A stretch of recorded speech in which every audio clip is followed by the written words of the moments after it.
دو national news paper کے editor کی حیثیت سے میں سمجھتا ہوں کہ یہ بڑا خوشی کا دن ہے اس سارے علاقے کے لیے، گلیات کے لیے، ایوبیا کے لیے، کہ یہاں پر ایک بڑے پیمانے پر معاشی سرگرمیوں کا آغاز ہونے جا رہا ہے۔ عمائدینی علاقہ، جیسا کہ آپ کو پتہ ہے کہ سچی بات یہ ہے کہ کورونا کے بعد صرف پاکستان میں ہی نہیں، پوری دنیا میں معاشی سرگرمیاں تقریباً پھیکی ہیں۔ ابھی حال ہی میں مجھے انگلینڈ جانے کا اتفاق ہوا تو وہاں بھی میں نے انگلستان کی سرزمین پر وہ روایتی گیماگیمی، وہ روایتی معاشی سرگرمیاں نہیں دیکھی جو اس ملک کی پہچان ہوا کرتی تھی۔ تھوڑی سی تحقیق پر معلوم ہوا کہ انگلینڈ بھی کورونا کے بعد معاشی بحران کا شکار ہے۔ پاکستان بھی یقینی طور پر اس وقت معاشی بحران کا شکار ہے۔ ان حالات میں ملک میں کسی بھی معاشی سرگرمی کا آغاز ہونا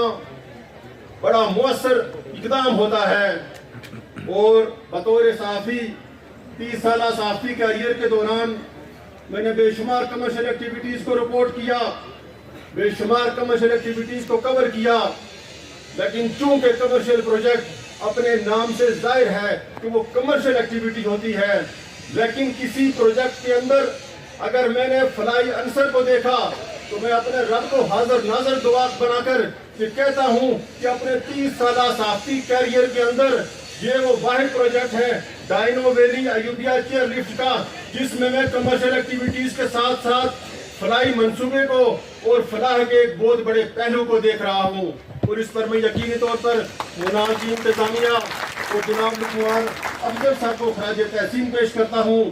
میں چونکہ صحافت کے شعبے سے ہوں اور صحافتی کیریئر کا بڑا حصہ اسلام آباد میں گزرا، اور میں جناب لقمان صاحب کو تقریباً 15-20 سال سے جانتا ہوں۔ میں سمجھتا ہوں کہ اللہ تعالیٰ کے فضل و کرم کے بعد پاکستان اگر جن شخصیات اور کاروباری شخصیات کے بلبوتے پر اور جن کی وجہ سے آج قائم و دائم ہے اور ہمارے ہاں روزگار کے مواقع ہیں، تو لقمان افضل صاحب ان میں سے ایک ہے۔ کہ میں اس لیے نہیں کہہ رہا کہ میں ان کے اس منصوبے کے اندر بیٹھا ہوں کہ انہوں نے مجھے یہاں پر خطاب کا موقع دیا ہے۔ سچی بات ہے، صحافی کے لیے جب وہ کبھی کرتا ہے اور میرے لیے تو بڑا مشکل ہوتا ہے کہ ہم کسی کی اس طرح اس کو خوش کرنے کی کوشش کریں، لیکن لقمان صاحب نے ثابت کیا۔ ہم نے ان کے منصوبوں کے بارے میں سن رکھا تھا، لیکن آج پریکٹیکل ایوبیا کی سرزمین پر کھڑے ہو کر میں یہ کہنے پر مجبور ہوں کہ لقمان افضل صاحب یقینی طور پر پاکستانی عوام کے لیے، ریاست پاکستان کے لیے ایک مسیح کی حیثیت رکھتے ہیں۔ اور میرا بہت سارے میڈیا کے صحافی دوست یہاں موجود ہیں، میں میڈیا کو بھی خراج تحسین پیش کرتا ہوں کہ میڈیا نے بھی اس پروجیکٹ کو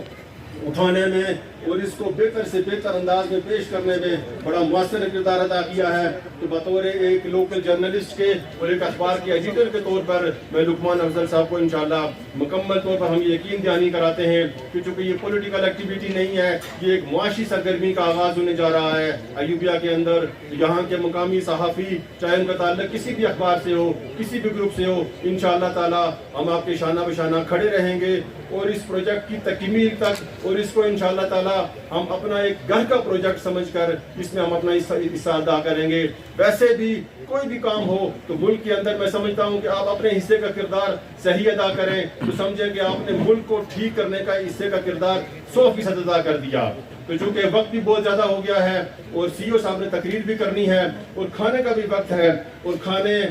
کے درمیان اگر کوئی مقرر حائل ہو تو مجھے اندازہ ہے کہ وہ حاضرین کو ویسے بھی زیادہ سوٹ نہیں کرتا، تو اس لیے میں آپ سے اجازت چاہوں گا۔ اللہ حافظ۔